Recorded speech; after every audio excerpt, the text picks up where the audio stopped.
primary ignition.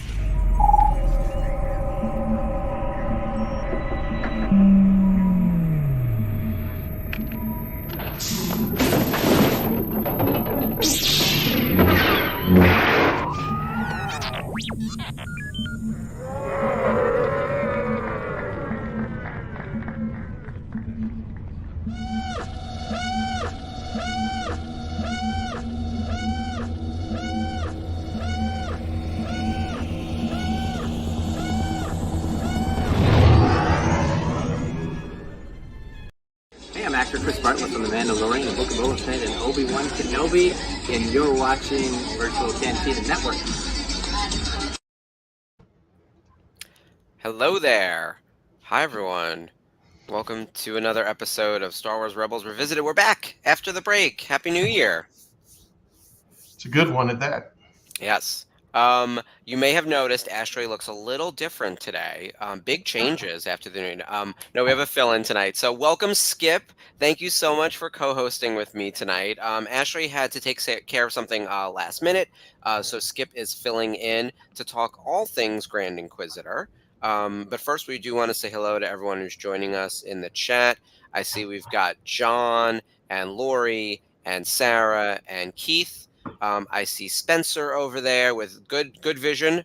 And of course, as always, Jeff Caffrey is producing for us tonight, so he's going to keep the ship a-moving. So before we get into our discussion tonight about the Grand Inquisitor, oh, there's Jan. Hi. We wanted to talk a little bit about New Year's. So Skip, tell us a little bit about your New Year's, your holiday, what you did, anything Star Warsy related to celebrate. You know, it was just a little bit before New Year's and Christmas. I got down to Disney, got to stay at the Animal Kingdom Lodge. I loved it. Opened up the door in the morning, and out come the giraffes and the zebras and the whatever else those creatures were. There were a couple I was like, not sure what you were, but you look really cool. And they were walking right outside the window, and that, I have to admit, was extremely enjoyable. A 30-foot Christmas tree in the lobby, and Wow. Then hit the parks with the Knotmen. Had a little revisit to the pirate walk through London, only walking through the parks. Had a great time. That's fantastic. The Knotmans are skywalking through Neverland, right? That's their show. No, Jonathan Knotman. And when we went to London, he did this really cool thing. We called it the Pirate Walk Through London, and he kind of toured us through London. It was a great time. So it was the Knotman tour of the Disney parks. Gosh, yeah. I know that. My resident pirate. So yes. The Skywalkers were on my brain because I think we did something with them. Was it last week? I'm already all turned around from the events that happened, or Spencer was on their channel. Spencer was just on their show for the 2023 kind of wrap up, 2024 look ahead, like many of the ones we've done in the past couple of weeks. Exactly.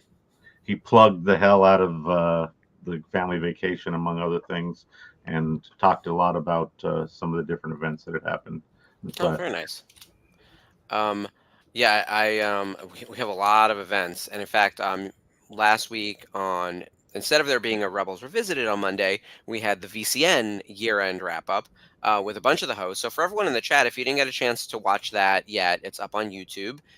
We do a lot of looking back on what happened in 2023. We talk about The Mandalorian Season 3, Bad Batch, the Ahsoka show, of course, some of the new video games that came out. Basically, hosts from across the network were talking about what they liked best about 2023, and then what were they looking forward to the most in 2024. And like any good group of like 7 or 8 of us, it goes off the rails a little bit with like predictions and, what people are looking forward to and everything. So I can't believe it's a week already, though, that already happened. And we're already into 2024 and the years ahead of us.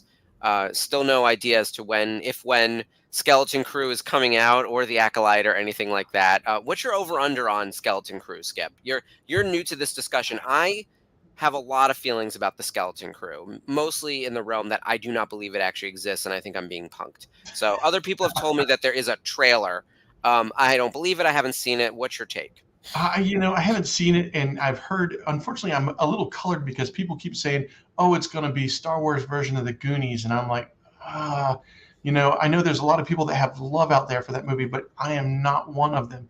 So I'm Mhm. hoping it's a little bit more intense, adventurous, you know, touching on something that we haven't seen before. That's what I'm kind of hoping for, but I'm a little nervous about that one. Acolyte, now that I'm a little bit more excited about. If I were doing a ranking, I would put Acolyte on top of Skeleton Crew, just based on also what I know. The Acolyte is more dark side driven. We've got Carrie Ann Moss, and we're going nowhere near the Skywalker saga. The Skeleton Crew show that definitely exists is set in the Mando time period, which is getting pretty crowded. We've got 4 shows there now, and the same 25, 30 characters that intersect like this, which is one of my major complaints about the entirety of the Star Wars galaxy, is that everyone kind of knows each other in a way that seems highly unpredictable or unbelievable. So we'll Well, see, but yeah. and likely that you're gonna, with that many characters in the same territory, that you're gonna have a canon crisscross, and all of a sudden they're gonna go, well, hold on, they did that in this show and this and that show. Which one is canon? What do Hmm. we buy into? So that gets a little bit more difficult. And you're right, it is kind of hard to believe that this is a universe and all these people know each other. Yeah. But you're right, Acolyte's a little dark. I got to meet Carrie Ann Moss at Rhode Island Comic Con, and tried to get a little, Spencer tried to get a little information out of her.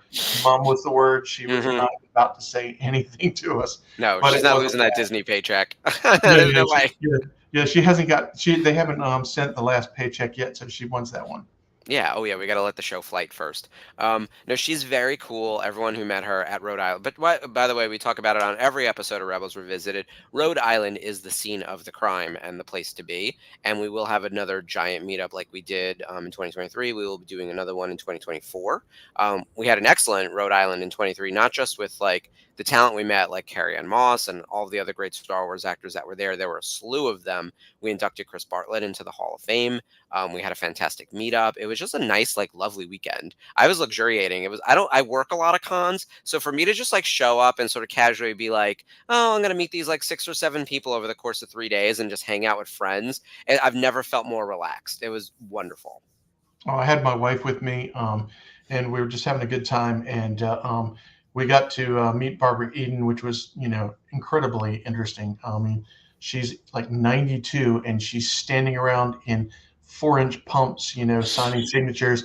And it was this amazing point where she's like, okay, everybody that's in line is going to get their autograph. But at one point, she goes, I've got to go to the bathroom. And everybody watched her walk across the concrete floor and said the same thing. Holy crap, she's 92 and walking across this concrete floor in a pair of pumps. This is Oh, yeah. amazing. But it was a really good time. Enjoyed it. Got to meet a lot of the Star Wars talent, and got to sit next to Chris as we had dinner that night. So that was a blast. Yeah, he's a good guy. He did our intro. You guys might have seen it at the start of this episode. And he's also the very special guest this week on the VCN Watch Along.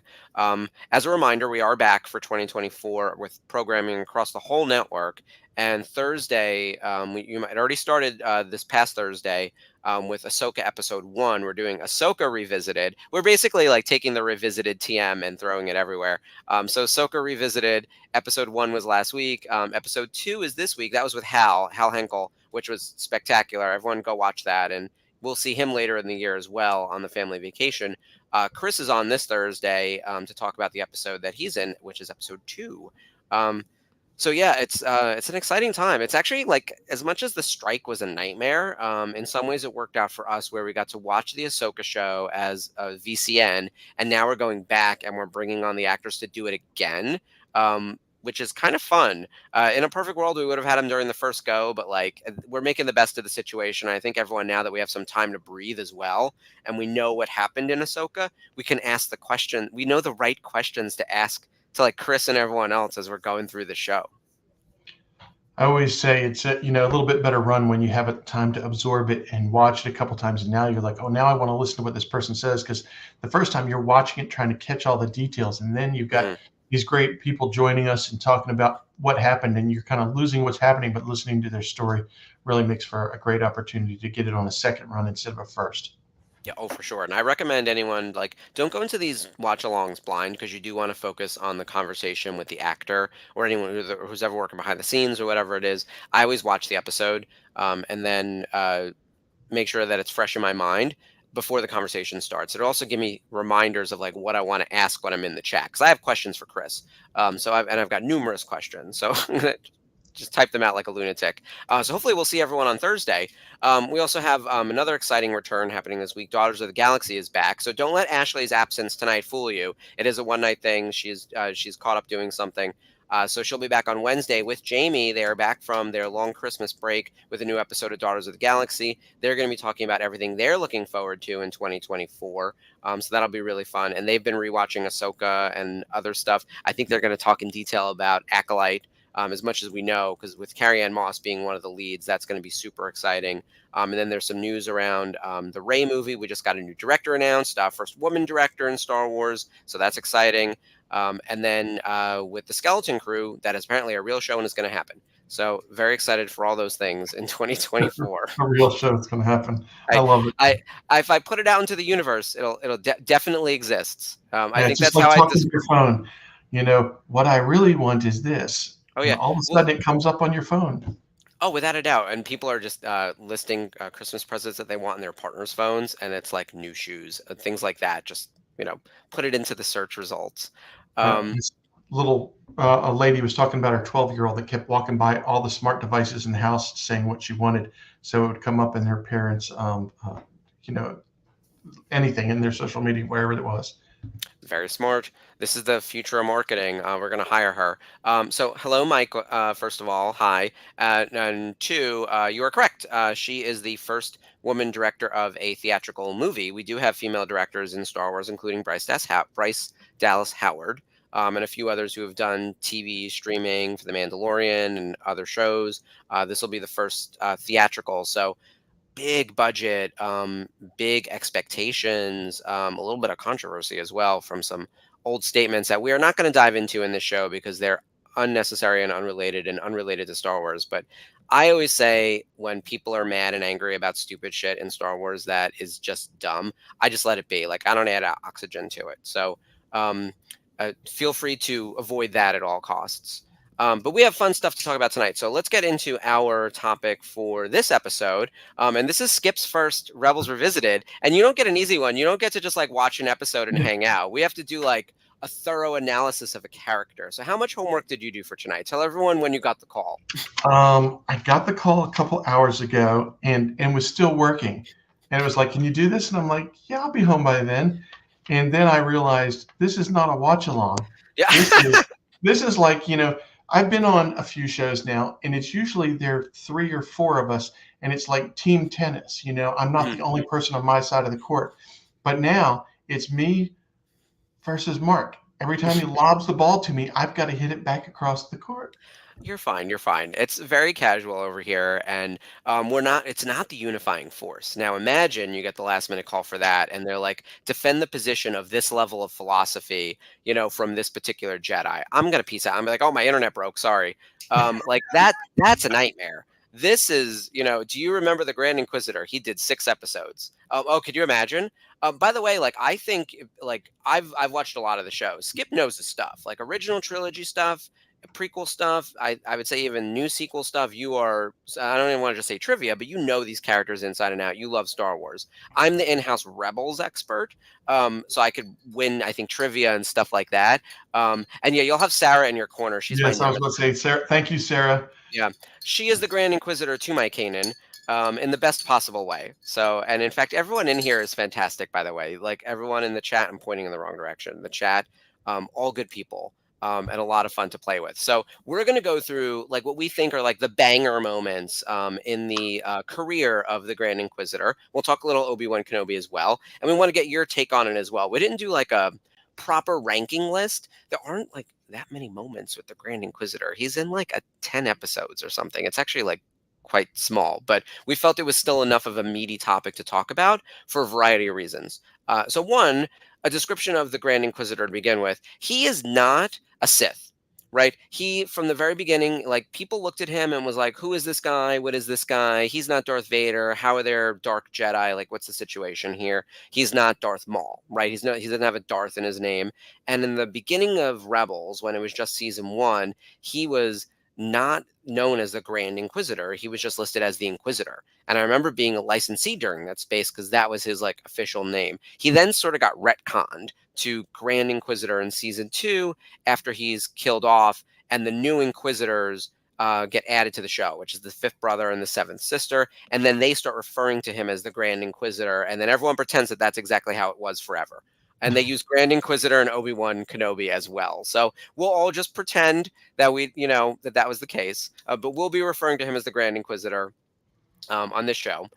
I do want to start with his sort of introduction, not counting the very beginning of Rebels, like the sort of 10-second thing they add to the start of the series after it first aired, where the Grand Inquisitor is talking to Darth Vader about a new threat, and it's the children of the Force. We don't really see him in the first 2 episodes. Like, he's not in Sparks of Rebellion. Like, he's just not there. His real first meaningful appearance is really in The Rise of the Old Masters, when he sets the trap for Kanan and Ezra in the prison.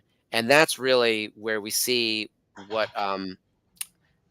like sort of how strategic he is and how devious he is and how horrifying the fate is for one Master Luminara. Do you remember watching that episode, Skip? Have you seen it recently? I The do, I details of it. do, and I kind of felt like it was really though he's there and he's an integral part of the story, it's really giving some back course um, uh, um, uh, uh, to the other characters in the episode, and he's like almost a tool. Like he's setting the trap and he's bringing him in, but the story becomes all about their experiences, their past experiences, and how they knew Luminara and who she was. So it was great, and he was a critical piece, but it was almost like a linchpin for that episode.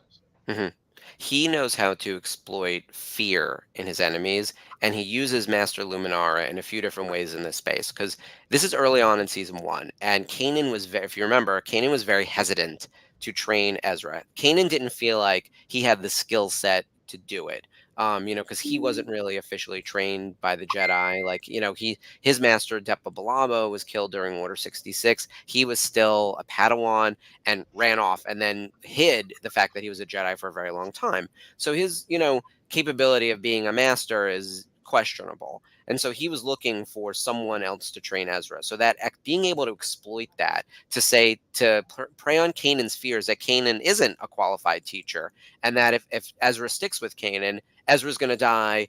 Kanan's going to die. The rebellion's going to end. Like, they go straight to the end of it. Like, we're like worst case scenario on everything. And by the way, look what happened to Master Luminara, one of the greatest Jedi. We killed her. But good. And her bones still serve the Empire well. I nearly hit the floor at that line because I was like, this is episode 4 or 5 on a children's show. And we're using this dead woman's carcass and a hologram to trap and kill other Jedi. I thought it was really, really dark, especially for how silly some of the other things in Rebel Season 1 felt. Like, did you get that same vibe? Well, and I felt like, they're not afraid to go into the deep, dark places, that you do have in some of the Star Wars movies. Empire had a very dark tone to it. And here you've got this show. When people say, hey, look, these are children's shows, and I'm like, this is a perfect episode of, excuse me, what children's show? I don't show my young children these kind of themes in their shows. So I really did think that they dropped into the deep end of the dark edge of the pool. But yes, Kanan was really, this was a test of Kanan's desire to help, educate and bring everybody on. So I love the episode, and I'm seeing David talk about the Go-Go Gadget lightsaber, that scene where Kanan gets Ezra's lightsaber, and it's like, oh, this is kind of cool. hmm Yeah, there's some cool lightsabers in Rebels. Kanan's is obviously sort of like the standard model that I think a lot of the other Jedi before him have.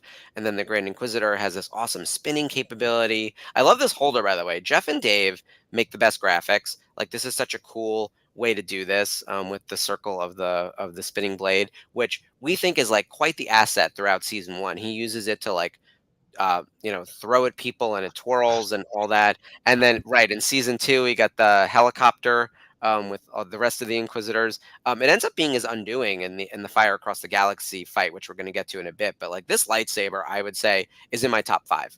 Like I love it. It narrowly loses out to Maul only because Maul did it first, which is like the standard double blade. Like I just love that look. But like this is a cool lightsaber.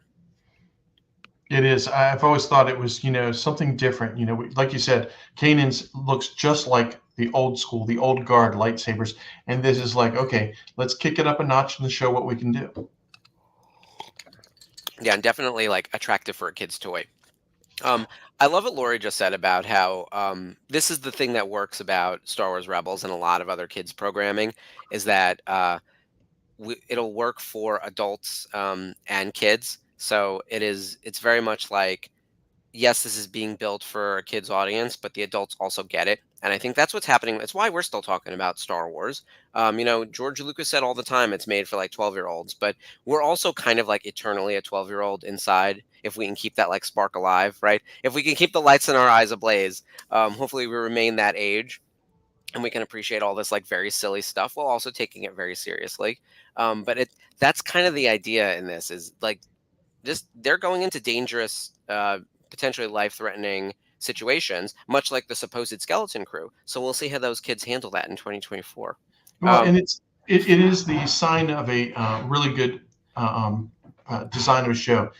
3 children, going to all these Disney movies in the past, and the best Disney movies to the adults, where were there those jokes that just go over the kids' head that the parents are going, ooh, Yep. and Rewatch Shrek from 20 yeah, years ago. Holy yeah, hell.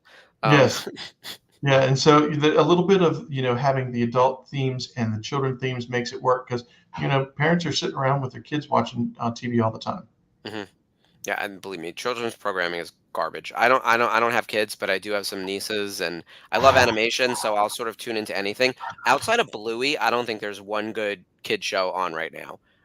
Like I even fell out of love with Power Rangers. Like I got nothing. All right. Continuing down our list for major moments for the Grand Inquisitor. This isn't really a ranking, but I will save my favorite to the very end. Also early enough on in season 1 in the episode, actually this is kind of later in season 1, Path of the Jedi, the Grand Inquisitor appears as like a Jedi temple illusion of sorts. Like this is actually very Empire Strikes Back, which is what you were saying earlier.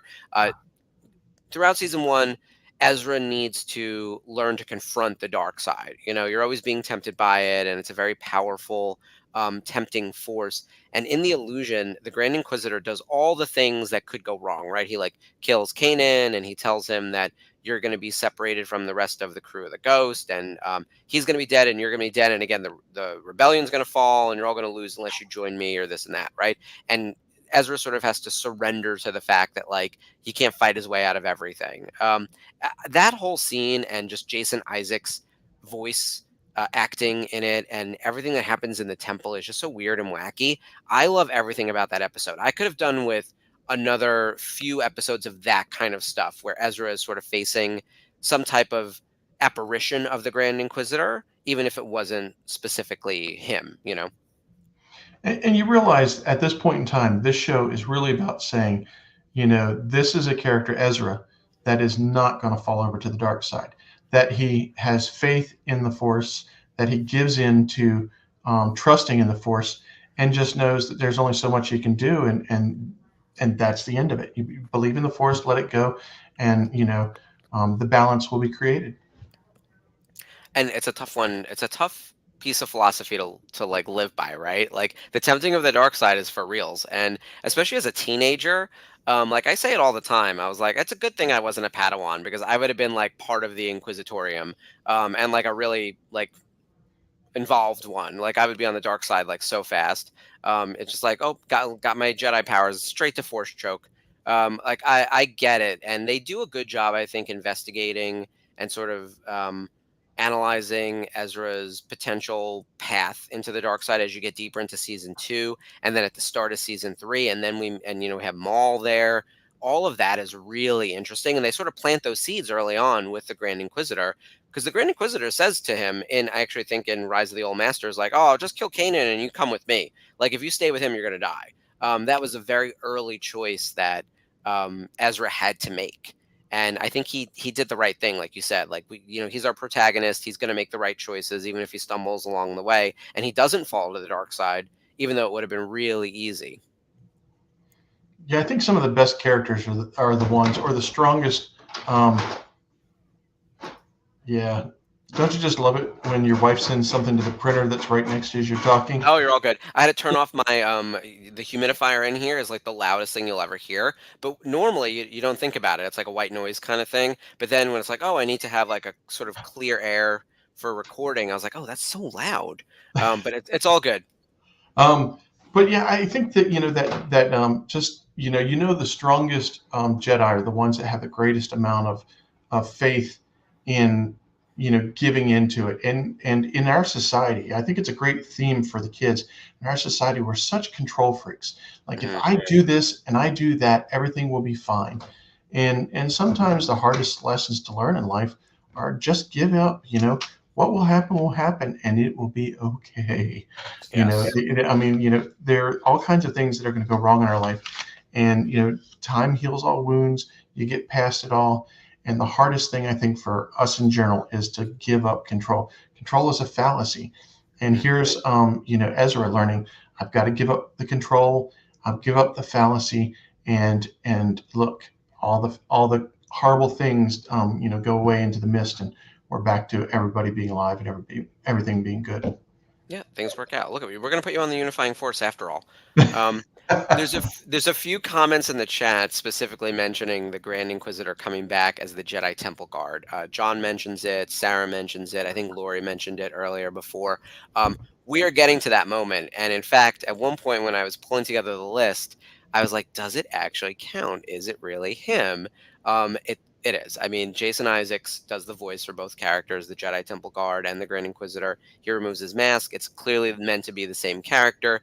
Is it actually him as a Force ghost doing redemption, or is it the Temple messing with everyone the way the Temple does what it does? I think there's debate for that. I think, Skip, you felt that this was a big redemption moment for the Yeah. Grand Inquisitor. Oh, I absolutely. It was it was him coming back and saying, as everything's falling apart, I'll protect you, I'll guard you. This is me coming back into my most honest and true self, and you guys get out of here. And I think it went into that way. I do. It kind of ties into that. You get into that scene in Empire where Luke goes into the cave and fights Vader and whacks off the mask, and he sees himself. Now, is that Mhm. Vader? Is that Luke? Or is that the Force It's like trying the to teach you Force. something? Yeah. And it's like, okay, we'll take this being and bring him back and give him a chance to everybody to see him as the Jedi guard that he was. But who it is, I think that's as some of the behind the scene guys like to say, it's an interpretive answer. You have to answer it for yourself. hmm And that's what I love about Star Wars. There's always a little bit of thread for you to pull on. It's never fully explained. George explains a lot. He's actually an over explainer. I think George gives us a lot, almost too much. But yes, from a certain point of Certain point of view, view. he is getting a redemption story, which, by the way, redemption's for everyone. Ashley and I have a joke on here. You get a redemption. It's very Oprah. You get a car and you get a car. You get a redemption. You get a redemption. They do it a lot, especially in Disney. We like to redeem a villain. I do think if anyone could be given a redemption, see, we had it preloaded. That's a graphic that's ready. That was not newly typed. Um, we we've seen it happen before. I do think he's someone who could be deserving, and I do think him knighting Kanan and giving Kanan a very similar lesson to Ezra about letting go and sort of surrendering to the Force. There's a lot of like letting go, surrendering, relinquishing control, having faith, trusting faith. Like that's a big theme in Star Wars. I think they handle it very well in Rebels. And I think the Grand Inquisitor coming back to be, whether it's him himself as like a Force ghost in purgatory, like I guess doing his penance to then turn to the light, if that's a possibility in the afterlife. I don't know the Star Wars afterlife, but like this seems like a possibility. He could have landed that and saved Kanan by making him a Jedi Master, and then he fends off the other Inquisitors. He goes to fight 5 and 7 right after that, right? So he seems like he has some agency. Or if it's an avatar of the temple, either way, it accomplishes the same thing for our heroes. Whether whether you feel it's him or not, and the moments are great. Like this does a lot of good for both Ezra and Kanan in that moment, for sure. Because in season 2, toward the end, it's feeling really bleak. Like the other Inquisitors have found them and have actually found them in the temple and are now destroying the temple. Which that's a moment that I think gets overlooked in Star Wars Rebels. That like a Jedi temple was just physically destroyed by 2 Inquisitors. Like we barely talk about that. I loved how he was used too, because there were so many intense, subtle moments in this episode. One of them being as the Inquisitor is fighting Kanan, and he gets backed up, and there's the lightsabers on there, and he reaches, and you kind of see him reach, and he grabs one, and he turns it on, and it's red, and there's just kind of like, and it's like leaving a lot of judgment and a lot of fill in the blanks for you, as like, because nobody says anything, but you go, now that's a moment. Not sure what moment it is, but it's definitely a moment. And it makes you think. That's all it has to do. You don't have to get the answer, but it makes you ask questions. And then the other Inquisitors come in, and they, the Grand Inquisitor. So if you were questioning who it was, his visage played 2 roles. It put Kanan back on his heels and worried, and gave him somebody to go, oh gee, am I worried about Ezra or not? And then his visage turns around and shocks the Inquisitors as they come in, and the sister, what was it, seventh sister that was there, and they're kind of shocked by it. So his visage, whether created by the Force, whether he's a Force ghost and that's truly him, kind of had a purpose throughout that whole episode. Yeah. I like to agree with you and Sarah and everyone else who's in agreement. I like to believe that it really is him. Ashley and I have talked about this a little bit. I'm in the camp that it could easily be one or the other, that it could be the temple just using an avatar, because they do that in other cases. The temple messes with you, man. Like I've got a lot of beef with the temple, and I realize that you shouldn't have feuds with like inanimate objects. But the temple is kind of a living, breathing thing, and we've seen at like the first time they go there, there's dead Jedi just sitting there waiting. And Ezra's like, what the hell is this? Why are there dead Jedi just sitting here? And they're like, oh, yeah, they're waiting for their Padawans who never made it out of the maze or whatever. And I was like, why is the temple killing people? Like, can we teach a lesson without mortality being at, like, we're in training right now. Can we not shoot with like real bullets? Like that's the kind of thing that just makes me crazy. And I was like, well, I don't want to join this culty religion if like I'm going to die during my trials. Like, let's get serious. So yeah, me versus the Lothal Temple. Please, I'm going to go ahead to. I'm just going to berate it. It'll crumble on its own when I'm done reading it to filth. But that's the kind of thing that makes me nuts. But I do like the idea that it is the Grand Inquisitor himself, and he's been able to get a redemption, and also help our heroes who really needed some help. I think it's a great end to his character too. In some ways, we should have maybe ended on that note, but like he's such a great villain too. So as much as we're going to talk about him being redeemed and being awesome, I actually, one of my favorite moments with him is it's so insane and benign at the same time.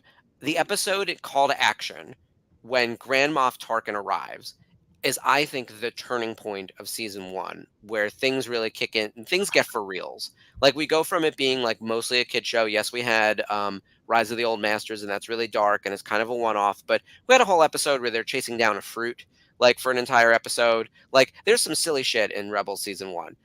When Tarkin arrives, all hell breaks loose, and there are 2 really pathetic Imperial officers. Their names are Taskmaster Grint and Commander Oresco, and they have failed multiple times. They are the bumbling fools, the idiots. David O'Shaughnessy does the voice of both of them. They couldn't even give them separate voice actors. They're delightfully, hysterically useless, right? The Grand Inquisitor full-on beheads them with his lightsaber from behind while Tarkin talks to camera. Again, on Disney XD. At like 5 o'clock on a Friday or whatever it was, like wherever season 1 aired. I couldn't believe it. Yeah, I couldn't believe it. And they didn't even really cut away. I was like, did I hear the thump of the heads hitting the floor? That moment was such the moment, because Minister 2 is there as well, and she's useless and stupid, but like also kind of didn't deserve what she got. I love everything about that, because it's such a turn. I think it's the turning point of season 1.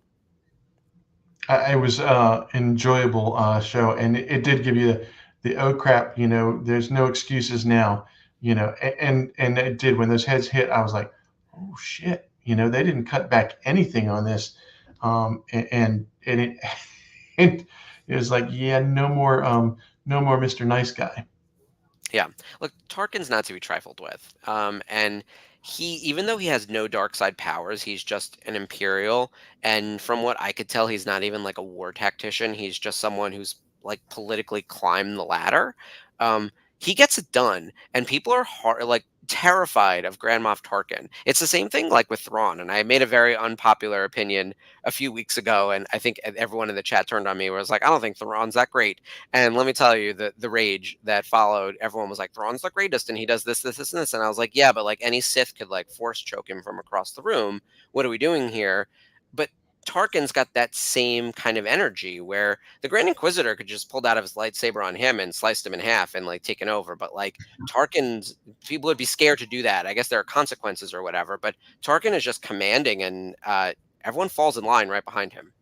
I think that the Emperor saw in him a savvy to his political maneuvering and how he played. Even going back into Clone Wars, and seeing how he played the Jedi and how he maneuvered politically into creating a scenario where they looked bad. He just was, I thought the Emperor's looking at him going, boy, I could use that guy. I put him over here, and I'm going to have something going on. You add up Tarkin and Vader, and you get the Emperor. It's sort of the two halves of him, with like the dark side Sith powers and magic and strength, and then the political savvy of Palpatine, Senator Palpatine up to Chancellor Palpatine to Supreme Chancellor to Emperor. What a thrill. Also, if I had all that power in the universe, I don't want to rule over nothing. All I want to do is retire. Like, get me some credits and a trip to that Space Miami Beach. Who the hell really wants to be Emperor of the Galaxy? That sounds exhausting. It's the only thing that I find wrong with all of these like big sci-fi movies where everyone's like, I want to be in charge. I was like, I'd like less work. Like, that sounds terrible. I have 2 direct reports at work, and it's too many. Like, and they're both great, by the way. I love them both, but like less responsibility. So I always laugh at that kind of thing. I was like, I want to be Emperor of the Galaxy. I like the opposite of that. But I do agree that Tarkin is the real villain of A New Hope. I think that's right on.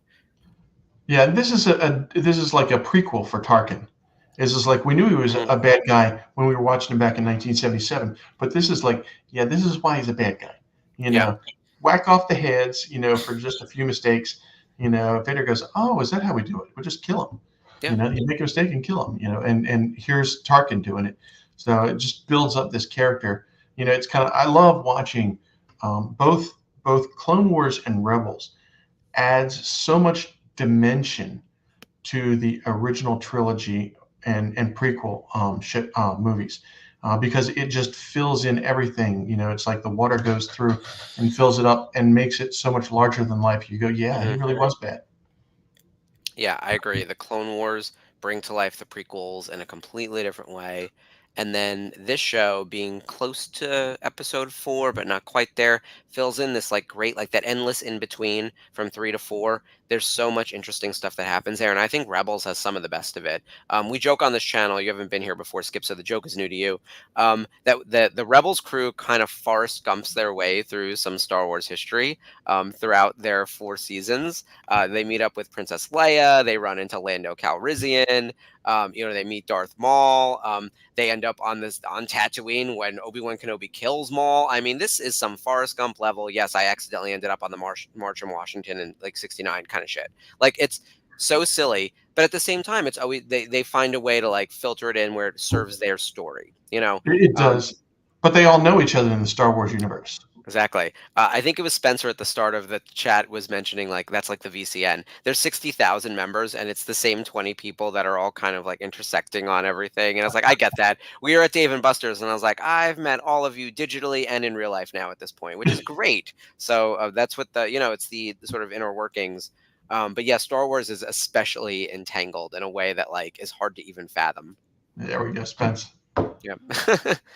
All right, let's continue down our list of big moments. We agree that like the arrival of Tarkin and the execution of those sad little Imperials, that just makes me laugh. I'm sorry, it cracks me up. It's also horrifying. Also in the terrifying space, near the end of season 1, Kanan he has multiple lightsaber fights with the Grand Inquisitor, and they always get out by the skin of their teeth. He finally gets captured, Kanan, toward the end of season 1 in the episode Rebel Resolve.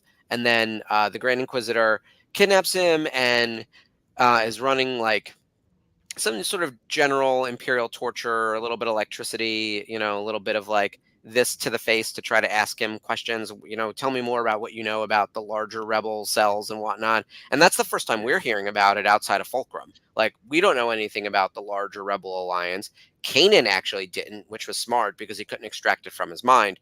But the Grand Inquisitor does grab something very particular, very specific, and it's Order 66. He knows that Depa Billaba died saving him, and asked him, "Do you remember the last word that she said to you, when she died?" And of course, he knows the answer. It's run. Yep. And he's like, "Or have you told your crewmates that you ran away while she died?" And again, I hit the floor. I was like, "What are we doing here, children?" This is this man's like number one. Probably the greatest failure in his life to that point, right? Thinking that he couldn't save his master, they couldn't save each other, they couldn't escape, and it's haunted him since he's a tween. What do you do with that? Like, that's a moment for sure. I think it's a great learning moment. I mean, if you're gonna do a teen show, do it right. Teach them that there's these things that are going to happen in your life that are going to be things that you wish you could have done different. But what motivates us the most? I've got great failures in my life that motivate me not to fail again, and that's basically he's like, yep, I did that, and I'm not going to do it again. And these are it's an opportunity to take this kids show, as we keep saying, and teach these kids you can get something out of your failures. Don't take your failure as the end of you. You take it as the next phase of your learning.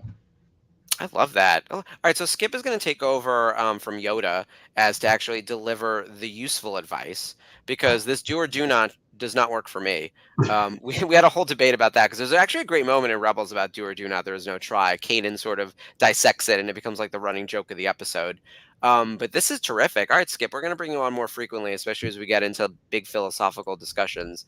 I like the way that the Inquisitor exploits the fears, and then Kanan has an answer. They don't just let him win. Obviously, he is the bad guy, but like they learn from it. And Kanan's attachments, is a thing that, in theory, holds him back.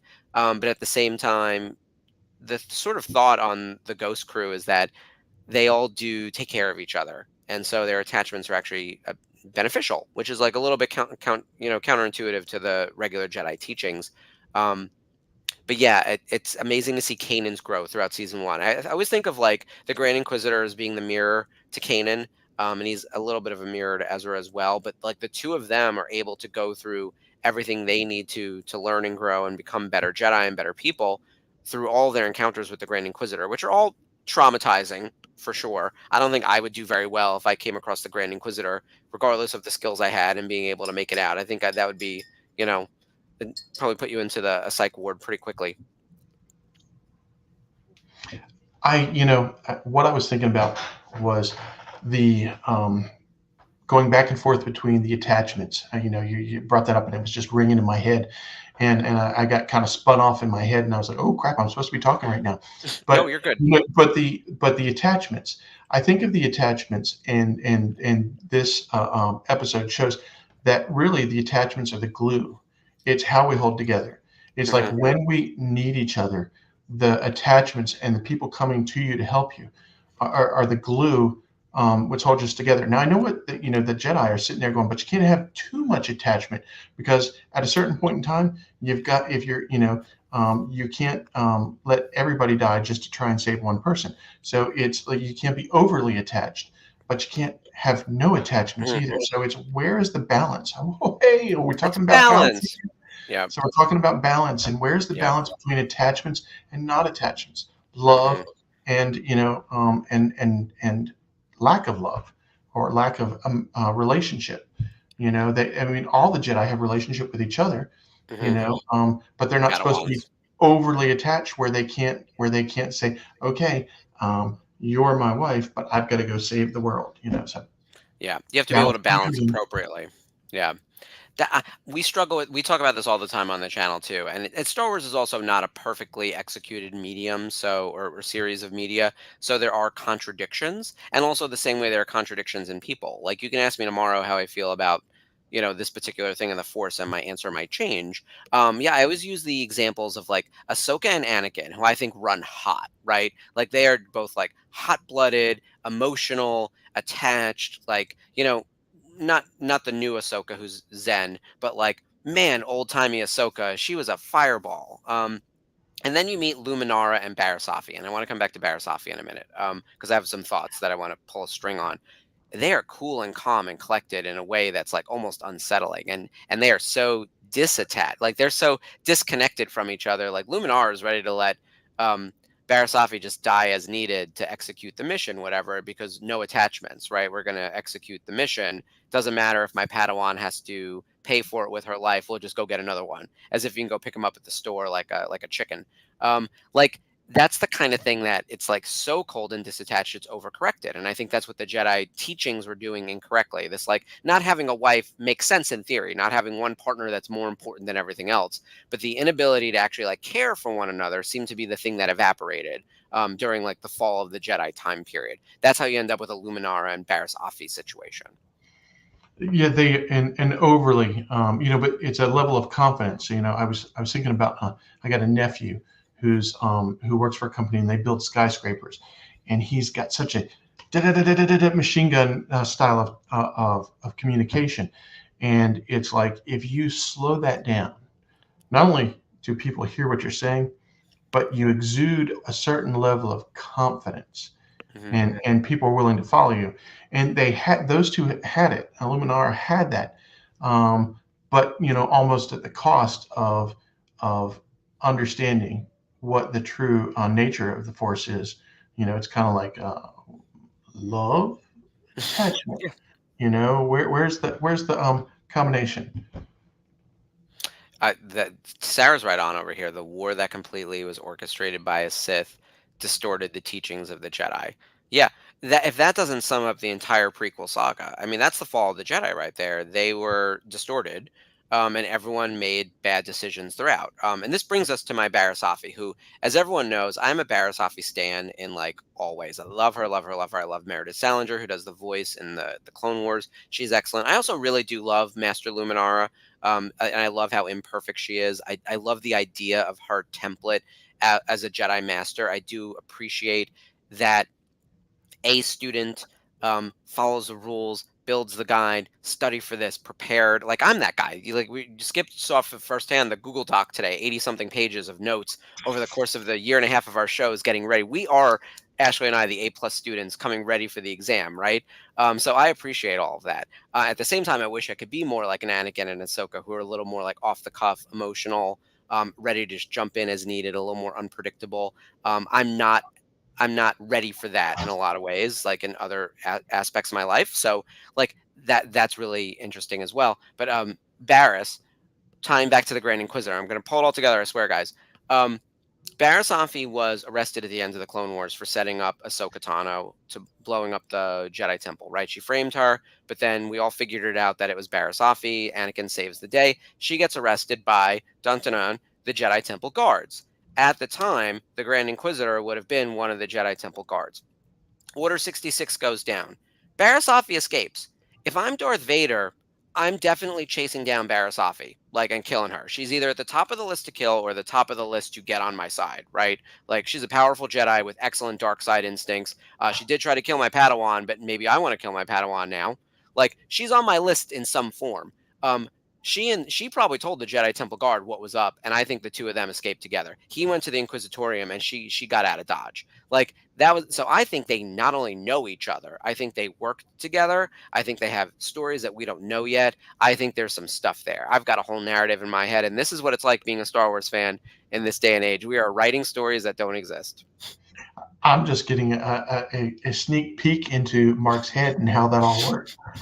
But it's the type A super control, and those are the ones that sometimes we find go snap because they get wound up too tight and then boing, and that seems to what happened to Barriss. She got she was in control, and realized, whoops, we're not always in control. And then it all falls apart for her because her whole House of Cards mental image of how the universe works falls apart in all of this, which Oh, was she really snaps. absolutely what Palpatine was trying to do in the first place. Sidious was trying to create this scenario. I mean, he just sat over here and he took a thing of dominoes and laid it all across and said, I know if I just touch this one domino, everything's going to happen that I want to make the whole House of Cards fall down. Mm-hmm. And boy, did he succeed. And look, I know we keep adding to the story, so it seems more intentional than it probably ever was in George's original mind in 1977. But damn, is it a good story? And there are so many threads to pull. There's still we joke all the time about how crowded the calendar is, and there's no room for these people to have yet another adventure. But there are still so many stories to be told. Barriss is included, more of the Grand Inquisitor. And in fact, we do get more of him in the Obi-Wan Kenobi show, which I do want to touch on in a second. I did want to hit my final moment for him from Rebels, and then I want to dive into Obi-Wan for a few minutes. I put Fire Across the Galaxy, his real death moment, and that whole episode as my favorite moment for him and the episode in total. If you watch one episode of The Grand Inquisitor and also one episode of season 1, Fire Across the Galaxy is it. It is a stellar episode. Obviously, the title, if it's sounding familiar, if you're hearing it in your ear and being like, why do I know the phrase Fire Across the Galaxy? It is from Clone Wars, the series, not The Clone Wars. It's a quote. It's and the Clone Wars swept across like a fire across the galaxy. The Clone Wars swept. It's very a throwback right in the title, and it's also a clue that like something from the Clone Wars is coming, which is Ahsoka. So there's like so much baked into that. The episode itself, though, is an amazing character ending to the Grand Inquisitor. He fights Kanan and Ezra. We think he kills Ezra. He doesn't, obviously, but Kanan thinks he does. He spins his little blade. Kanan finds his focus and his patience and a little bit of anger and destroys his amazing lightsaber. And then he's sent off the edge. And then the Inquisitor lets go himself, though, which is interesting. And he says, there are fates worse than death. What do you think that fate was going to be, that he was going to have to live to suffer some consequences for? Because I have some thoughts. So he's sitting there thinking about, the torture that Vader and Palpatine are going to put him through for failing on this. So maybe I'll just get out now, here, punch my ticket and off I go. Yep. Maybe the temple will find me. yeah, the temple will find me and get me back, and then I'll have my, you have a redemption here, you have a redemption there. But just a opportunity to escape. And then I love this, that line from Kanan about, I have nothing to fear now. Mm-hmm. And taking away your fear makes you the worst enemy for anyone. If I have nothing to fear, then you can't kill me. What can you do to me? He's got a weird combination of clarity and rage, and this is where I do think, like we talk about how it being an imperfect show, there are some contradictions. Like you could say that Kanan is very angry in that moment, and he was attached to Ezra, and it leads to him succeeding. So again, flying in the face of a lot of the Jedi teachings that came before him. But I do think the Ghost Crew does operate a little bit differently than a lot of other groups in Star Wars. And we also see it progress the way in the real world, the way things have changed over the last 40 years. Like if I think you look at the sequel trilogy and they asked, this is the line from Finn and I think it's Poe actually. Poe asks Billy D. Williams, Lando, how did you do it? Like, how did you make it through, like, essentially the events of the original trilogy? And Lando very casually was like, oh, we had each other. It was that simple. For him, he's like, oh, yeah, I had Han and Leia and Luke, the four of us, we figured it out together. We were a team. And it actually then inspires Poe to be like, I need another general. Let me make Finn my general. And it's all about us together. And it's about attachments. Whereas, like, in the prequel trilogy, it's about don't have attachments. Things are cold and distant. Like, we don't love each other. It's such an interesting evolution to see us get there. And I think the Rebels crew is doing it, right? They're like, we're going to take care of each other. We're our found family. Like, we're what matters first. And I think Kanan was the beginning, having come from the old guard and working his way into the new guard, being being raised to a Jedi Knight was rather not the norm. And his teaching of his Padawan, it became a kind of a bridge from from who can I think of? Obi-Wan, Mhm. to through Ahsoka Tano to Rey. It's a different type of Jedi at the end of the Skywalker series than it was at the beginning of the prequels. And Yeah, I for thought sure. I thought he played a great transition in all of that. He was learning, that, like I said, this show fills in all the cracks, and here he Hmm. is how do we get from there to here? Well, look at Keenan. He's a great example of how we changed it all. And Ezra's last name is Bridger. I mean, he's bridging the gap, guys. Look, I love a heavy-handed metaphor, and I love too when a character undergoes like an emotional change and they physically change the character model. I'm so for that stuff. I know it's cheesy and silly for kids, but like if you had a character-defining moment, dye your hair a different color. I'm all into it. Like I think that's one of the cool things you can do in animation. So, all right, great. Look, that takes us through our listicle for the best of the Grand Inquisitor. Did want to hit on Obi-Wan Kenobi. So Skip, you watched the Obi-Wan Kenobi show, like we all did. I liked it. I didn't love it. But we do want to acknowledge that there is a live action equivalent of this character in that show. I don't think he's as exciting as my Grand Inquisitor here in Rebels, but he does have a fair amount of screen time and he does do quite a bit. Did you have any standout moments from the Obi-Wan Kenobi show that you personally enjoyed? You know, I thought that I met Rupert one time, and we had an interesting conversation of all things, not about Star Wars, but supply chain issues and housing. But I don't know how I got on that That's awesome. conversation. It was funny. I mean, we talked about it 10 minutes. He's like, "Well, what do we having really problems with?" I said, "Well, steel's a real hard thing to get," and but it was a fun conversation. But as far as his character goes, and in the show, I think as we all know, the transition from animation to live or vice versa doesn't always you can do things in animation that you just can't do in a live TV situation. I thought they did good. I thought I liked the show. I thought it's a TV show. It's an 8-hour TV show versus a 2-hour movie.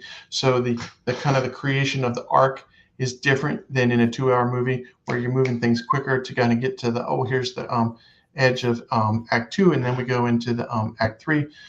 So it always has a little something different to it. I loved the battle at the end with Vader and Obi-Wan. Mhm. I think he played I loved it, because it looks like, hold on, he didn't die here, and his coming back and his, his voice is not the same as Jason Isaacs, but I did love the way his voice portrayed this character. So I Yeah. enjoyed him. I mean, I wasn't as disappointed, I think, as others were. But then again, sometimes I know that you gotta lower your expectations a little bit because not everything, can be that moment in Star Wars when you sat in the Charles Street Theater watching, a Star Destroyer roll onto the screen and going, holy crap, and so there's going to be some moments that are good, but just not great. And I think that's a little of what we got. It's all about level setting expectations. Like what's a streaming show versus a theatrical movie versus a kid's like Young Jedi Adventures. Like I heard some YouTube reviewer was like, "Well, this doesn't seem like it was made for me." And I was like, "Well, if you own a YouTube channel and you're doing reviews, probably not. It might be for your 3-year-old." So that's the kind of thing where it's like understanding the intended audience. I didn't hate it. I want to go on record and say like I thought the Obi-Wan Kenobi show was fine. I actually joke all the time that it could have been an email because I didn't think that anything meaningful happened in that show, like enough meaningful stuff happened in that show for it to be like such a like relatively long show. There was some emotional development on Obi-Wan Kenobi's side himself. But like I did think the redemption of Aunt Beru, not the redemption, but like the explosion of Aunt Beru as a character was maybe my favorite thing in the whole show. And Bonnie Piez being able to come back and reclaim that role, especially after escaping and helping to bring down the Nexium cult. Like I love everything about that. Like that for me, and that's more like production than the actual in-universe story. I will say I do think the Grand Inquisitor has one excellent scene though, and if you're gonna watch one thing, the scene where he goes to encounter at the cantina on Mm-hmm. Tatooine the Jedi that's sitting there and waiting, and he's talking about like the patience of a Jedi and like sort of smokes him out is so like gut wrenching because you know it, like, and you know he's gonna kill this man, and then he's like hanging there in the town square, like dark, right? Like that whole scene actually has a lot of tension, and Rupert plays it tremendously well. Like Rupert's great. Jason Isaacs is fantastic. We actually had him at Star Wars Celebration in 2019. He was delightful, super nice. Signed a ton of Harry Potter. Let me tell you, because that's how people I think really know him. He's Malfoy, and let me tell you, when he puts on, he can do like the sort of here. He's already British, but like he can really do like the voice, and you close your eyes and it's like, oh shit, like that's Malfoy's dad. That's Mr. Malfoy. Yeah, like I'm scared of him. So he was delightful. He was so nice. I love Jason Isaacs. I do, and I enjoyed Rupert. I thought that he brought it to life just fine. I like you, I wasn't. Um, I think it could have been a little bit more time together, but then again, like an email, nothing important in it. You can't. That was a hey, more what's been happening to Obi-Wan than anything important, because you've got these stories on both sides, and you can't knock off once again we start talking about that canon type thing, is too many characters in a short range, and if you're not careful, you are going to have a canon nightmare. Yeah. And give us something really to be pissed at.